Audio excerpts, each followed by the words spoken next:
Здравствуйте, уважаемые рукодельницы! В данном видеоуроке я с вами поделюсь полезностью, как провязывать столбики без накида узором галочки в раскол. Так, чтобы, смотрите, чтобы ваши эти косички выглядели ровными и красивыми. Узор был плотным и одинаковым.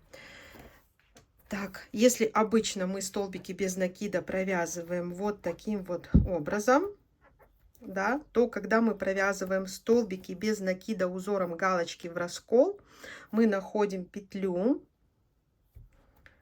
выходим с изнанки так, чтобы, вот смотрите, перемычка была над крючком, и петли были с одной и с другой стороны крючка. Вытягиваем нить и провязываем не так, как я провязываю обычно, не знаю, как вы, а все петельки я провязываю вот таким вот образом, чтобы крючок у меня был сзади, а нить или шнур спереди. Еще раз покажу. Захватили.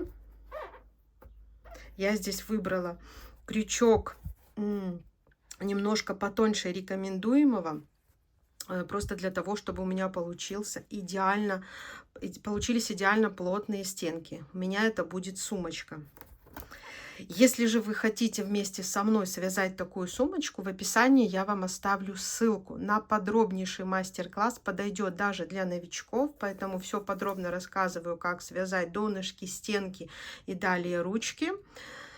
Это все такие подробные мастер-классы на моем втором канале.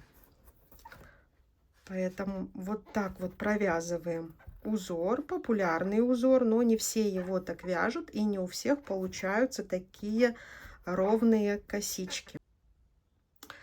И еще покажу вам идеальный переход на новый ряд при провязывании столбиков без накида узором галочки в раскол.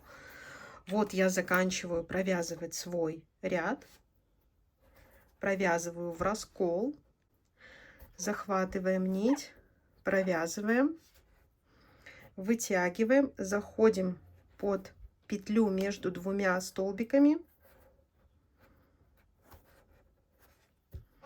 вытянули, немножко петельку уменьшили.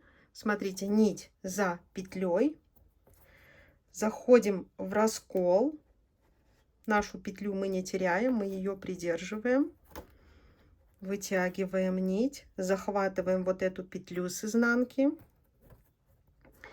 и провязали. Все, смотрите, как внутри все выглядит. Не видно никаких переходов, косички ровные и одинаковые. Секретом я с вами поделилась. Если была полезна от вас, пожалуйста, лайки. И всем пока-пока.